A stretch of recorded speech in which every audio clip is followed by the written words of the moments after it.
Assalamualaikum warahmatullahi wabarakatuh. Kembali lagi bersama saya Emil Lebda dan ditemani anak saya yang paling ganteng, namanya Aksara Litera Ibda Putra. Dan ini yang paling cantik siapa namanya, Kak? Laksana Natira Iswara. Lagi main-main dia. Oke, kita akan mereview buku Pendidikan Nasionalisme, Teori dan Aplikasi. Ini masih segel ya, kita akan buka.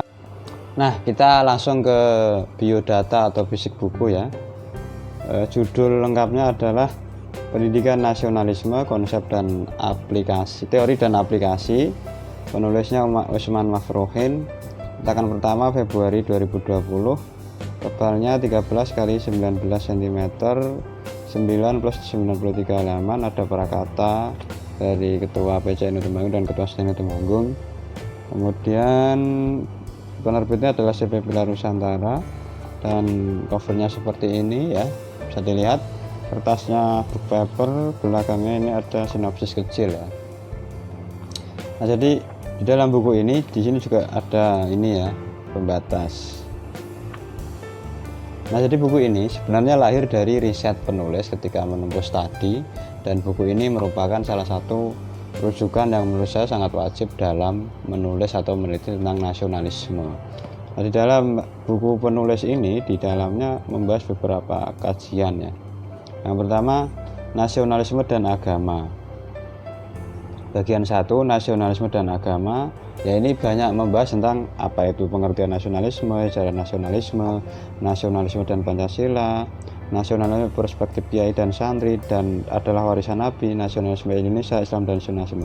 Jadi penulis di dalam buku ini menegaskan bahwa nasionalisme itu sudah Islam, artinya tidak ada hal-hal yang tercerabut dari ajaran itu Islam sendiri. Justru dengan berislam itu otomatis adalah bernegara atau bernasionalisme. Bernasionalisme itu adalah bagian dari berislam itu sendiri atau substansi agama itu sendiri. Arah penulis itu arahnya ke sana sebenarnya. Kemudian aplikasi dan pembelajaran nasionalisme. Jadi tidak hanya secara teoretis, tapi di dalam buku ini juga ada bagaimana sih cara mengimplementasikan pendidikan nasionalisme di dalam lembaga pendidikan ya. Bagian kedua, aplikasi dan pembelajaran nasionalisme. Kemudian A, pendidikan nasionalisme, peranan pendidikan dalam mencetak generasi nasionalisme, sekilas sejarah bangsa. Kemudian D, konsep hubul waton minal iman. E, penanaman cinta tanah air kepada peserta didik. Kemudian bab ketiga ya, relevansi nasionalisme terhadap pendidikan agama Islam. Ada relevansi nasionalisme, paradigma konsep agama di Indonesia. Ada Islam Nusantara juga, pengertian Nusantara, pengertian Islam Nusantara. Kemudian lanjut bab keempat ya, NU dan nasionalisme. Ada NU dan nasionalisme, fase nasionalisme, sosionasionalisme. Bab terakhir peluang dan tantangan. Ini ada peluang dan tantangan mempertahankan martabat kebangsaan, menjawab tudingan kesesatan. Jadi tugas lembaga pendidikan hari ini dalam buku ini dijelaskan tidak hanya berperan menguatkan karakter nasionalis kepada peserta didik, tapi juga menghadang gerakan-gerakan radikal atau transnasional ya, baik mainstream kanan maupun mainstream kiri, yang memang menuduh bahwa nasionalisme itu sesat. Padahal di dalam beberapa kajian Rasulullah sendiri pernah menyebut bahwa mencintai Madinah atau tanah air itu sendiri adalah memang bagian dari perilaku agama atau bernegara yang itu didasarkan pada rasa cinta, itu sudah islami, atau artinya meskipun banyak tudingan kesesatan pada nasionalisme, memang kaum-kaum mereka yang tidak cinta tanah air itu memang menjadi tugas pokok hari ini, khususnya lembaga pendidikan agama Islam ataupun lembaga pendidikan secara umum, untuk menguatkan karakter nasionalisme kepada anak atau peserta didik.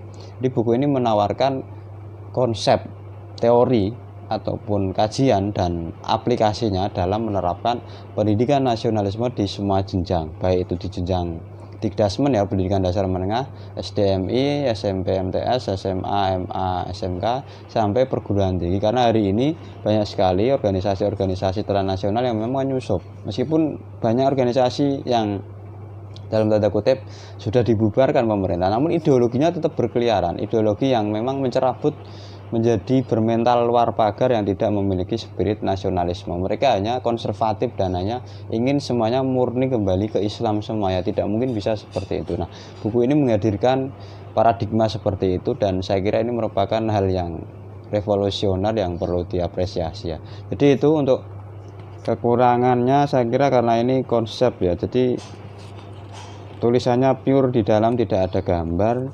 Kemudian saya kira kekurangannya itu. Kelebihannya saya kira tadi ya, memberikan tawaran yang memang mengajak semua elemen pendidikan untuk bertanggung jawab atas implementasi dan mempertahankan NKRI, terutama dalam menghalau para penghalau ataupun yang menuding bahwa nasionalisme itu sesat dan kafir. Jadi itu untuk kertasnya juga berbaper, saya kira bagus, dan covernya seperti ini sangat menarik ya. Jadi itu review buku Pendidikan Nasionalisme, Teori dan Aplikasi karya Usman Mafruhin. Semoga apa yang kita review ini bermanfaat, dan saya akhiri. Wassalamualaikum warahmatullahi wabarakatuh. Jangan lupa subscribe, like, dan komen.